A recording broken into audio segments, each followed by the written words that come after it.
Les présidents de fédérations africaines et leurs démêlés judiciaires. Un problème récurrent de gouvernance. Le football africain est depuis longtemps un terrain fertile pour les passions sportives, mais il est également marqué par des défis structurels, notamment au niveau de la gouvernance. Ces dernières années, plusieurs présidents de fédérations de football en Afrique ont fait face à des accusations de mauvaise gestion, de corruption ou d'abus de pouvoir. Ces affaires soulèvent des préoccupations sur la transparence et la responsabilité dans la gestion des instances sportives du continent. Mamoutou Touré, le cas du Mali. Mamoutou Touré, surnommé Bavieux, est un exemple marquant. Réélu en 2023 à la présidence de la Fédération malienne de football, FEMAFOO, malgré son incarcération, il est accusé de malversation financière. Les allégations portent sur la mauvaise gestion des fonds alloués au football malien, un problème récurrent dans le pays. Le paradoxe de sa réélection, bien qu'il soit en détention, illustre un problème plus large, l'absence de mécanismes rigoureux pour garantir l'intégrité des élections dans les instances sportives africaines. Cette situation a suscité des critiques au Mali et au-delà, mais elle n'est malheureusement pas unique. Raoul Arizaka Rabekoto, le président fugitif de Madagascar. Raoul Arizaka Rabekoto, ancien président de la Fédération malgache de football, est un autre cas emblématique. Accusé de détournement de fonds publics et de corruption, il a fui Madagascar en 2021 et est depuis en exil. Avant son départ, il avait été au centre d'une controverse pour des accusations liées à la gestion des ressources financières du football malgache. Son mandat a été marqué par des conflits internes au sein de la fédération, des retards dans l'organisation des compétitions nationales, et un manque de transparence dans l'utilisation des fonds alloués par la FIFA et d'autres partenaires internationaux. Sa fuite a laissé un vide institutionnel qui a encore affaibli le football malgache.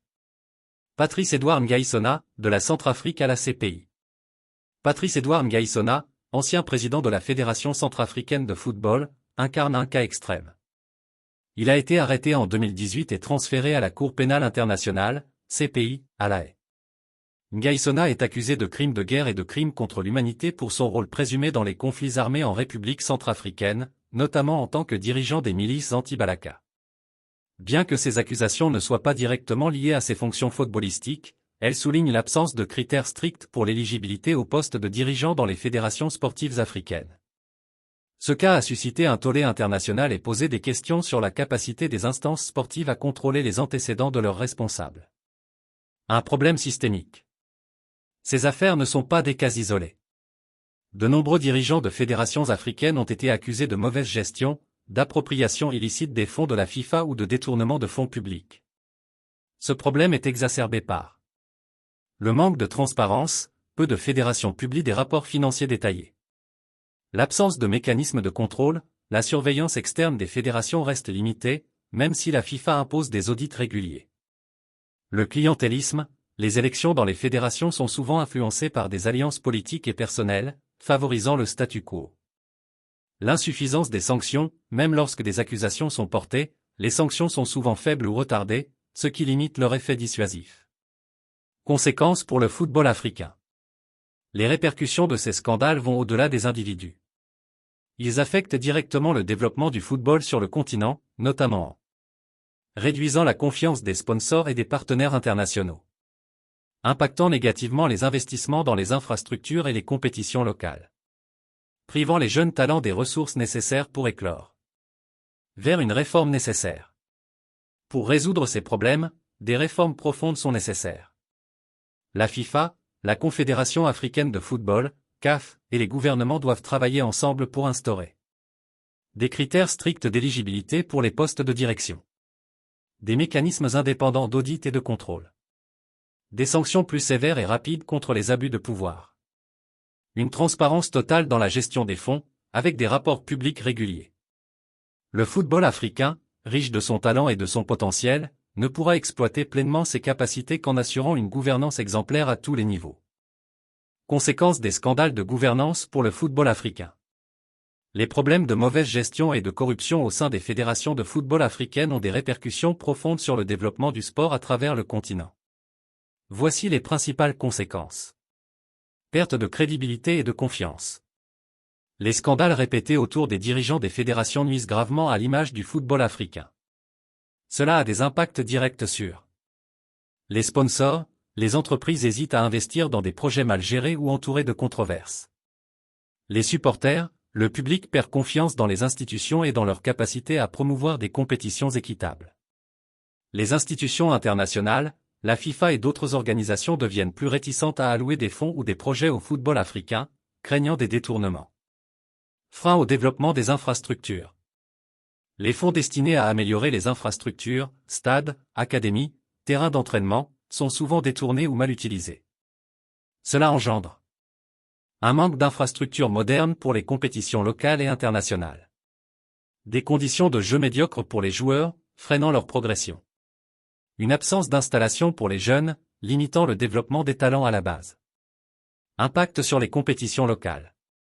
Les mauvaises gestions au niveau des fédérations affectent directement l'organisation des championnats locaux. Retard, annulation ou compétition mal structurée. La formation des arbitres et entraîneurs. Un manque de financement ou de soutien limite la professionnalisation des acteurs du football. La visibilité médiatique, les scandales éclipsent souvent les performances sportives, détournant l'attention des réalisations positives. Immigration précoce des talents. Le manque d'investissement dans les compétitions locales et dans la formation pousse de nombreux jeunes talents à quitter l'Afrique très tôt pour des opportunités à l'étranger. Cela a des conséquences à plusieurs niveaux. Les joueurs manquent de structures compétitives dans leur pays pour s'épanouir avant de partir. Les clubs africains ne bénéficient pas du développement à long terme des talents locaux. L'attrait des championnats nationaux diminue, réduisant encore leur audience et leurs revenus. Réduction des investissements extérieurs. Les scandales financiers dans les fédérations dissuadent les investisseurs étrangers d'intervenir dans le football africain. Les projets financés par des institutions internationales ou des ONG sont souvent freinés par la crainte d'une mauvaise gestion. Marginalisation sur la scène internationale. Les fédérations mal gérées peinent à organiser efficacement la participation de leurs équipes aux compétitions internationales, CAN, Coupe du Monde, etc. Les scandales nuisent à la réputation du football africain dans les instances internationales, réduisant son influence politique au sein de la FIFA et de la CAF. Découragement des supporters et jeunes talents. Les supporters et les jeunes joueurs perdent espoir face aux inégalités et à la corruption. Cela peut entraîner une baisse de l'engouement pour le football local. Une augmentation des frustrations et une perte d'intérêt pour les carrières footballistiques. En somme, ces problèmes freinent le développement d'un football africain durable et compétitif. Une gouvernance plus transparente, intègre et professionnelle est indispensable pour exploiter pleinement le potentiel immense du continent. Stratégie pour développer le football africain. Le football africain regorge de potentiel, mais son développement nécessite des actions ciblées et coordonnées. Voici les principales mesures à envisager. Renforcer la gouvernance et la transparence. Audit financier régulier, exiger des rapports financiers clairs et transparents pour éviter les malversations.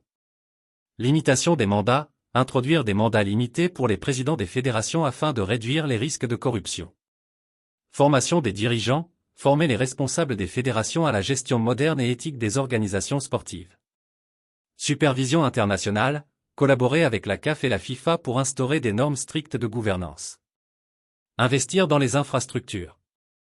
Modernisation des stades, construire ou rénover des stades pour répondre aux normes internationales et attirer des compétitions majeures.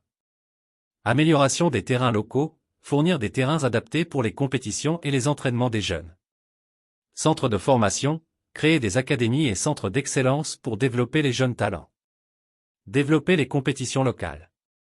Renforcement des championnats nationaux, professionnaliser les ligues locales pour les rendre plus attractives et compétitives.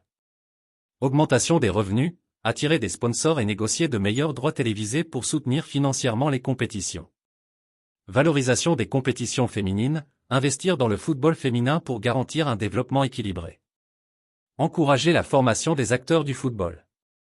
Formation des entraîneurs, organiser des stages certifiés pour améliorer la qualité de l'encadrement technique. Formation des arbitres. Garantir une meilleure qualité de l'arbitrage pour assurer l'équité et la crédibilité des compétitions.